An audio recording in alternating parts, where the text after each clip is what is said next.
Hi friends, అందరికీ నమస్కారం. ఈ రోజుటి కదా చిట్టెలుక సమయస్ఫూర్తి. అమ్మ మాట వినకుండా కలుగులో నుంచి ఒంటరిగా బయటకు వచ్చిందో చిట్టెలుక. అలా కొంత దూరం వెళ్ళిందో లేదో దానికొక పాము ఎదురైంది.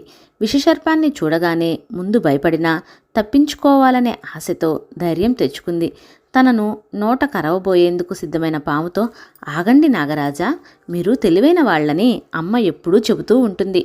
ఒక్కసారి మీ తెలివిని ప్రత్యక్షంగా చూడొచ్చా అని అడిగింది. అలాగేనంది పాము. ఇప్పుడు నేను అడగబోయే ప్రశ్నకు సరైన సమాధానం చెప్పకపోతే నన్ను వదిలేయాలి మరి అని మెలిక పెట్టిందా చిట్టెలుక. సరైన సమాధానం ఇస్తాను, నిన్ను తినేస్తాను అంటూ ధీమాగా జవాబిచ్చింది పాము. మీకిప్పుడు చిక్కినట్టే గతంలోనూ ఒక పాముకు దొరికాను. నన్ను వదిలిపెట్టమని బతిమిలాడాను. అప్పుడు ఆ పాము నన్ను విడిచిపెట్టిందా లేదా అని చిట్టెలుక ప్రశ్నించింది. ఆహారం దొరికితే ఎంత వేడుకున్నా ఎవరు వదులుతారు? నిన్ను ఆ పాము తినేసే ఉంటుంది అంటూ సమాధానం ఇచ్చినది. తప్పులో కాలేశారు నాగరాజా. అప్పుడు ఆ పాము నన్ను తినేస్తే ఇప్పుడు మీకెలా చిక్కుతాను అని మళ్ళీ అడిగింది చిట్టెలుక. నిజమే, నువ్వే రైట్ అంటూ ఇచ్చిన మాట ప్రకారం చిట్టెలుకను విడిచిపెట్టింది పాము.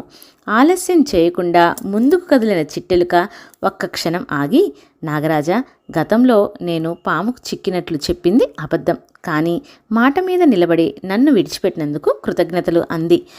ఆపద సమయాల్లో భయపడి పారిపోకుండా సమయస్ఫూర్తితో వ్యవహరించిన నీ తీరు నాకు నచ్చింది. అందుకే ప్రశ్నకు కావాలనే తప్పు సమాధానం చెప్పాను, నిన్ను వదిలిపెట్టాను అంటూ తన దారిన తాను వెళ్ళిపోయింది పాము. ఈ పాము చాలా మంచిది, కానీ అన్ని పాములు ఇలా ఉండవు కదా. అమ్మ తోడు లేకుండా ఇంకొకసారి రాకూడదు అనుకుంటూ పరుగు అందుకుంది ఆ చిట్టెలుక. ఓకే ఫ్రెండ్స్, నా కథ మీకు నచ్చినట్లయితే లైక్ చేయండి, షేర్ చేయండి మరియు నా ఛానల్ని సబ్స్క్రైబ్ చేయండి. పక్కనే ఉన్న బెల్ ఐకాన్ క్లిక్ చేయడం మర్చిపోవద్దు. Thank you for watching.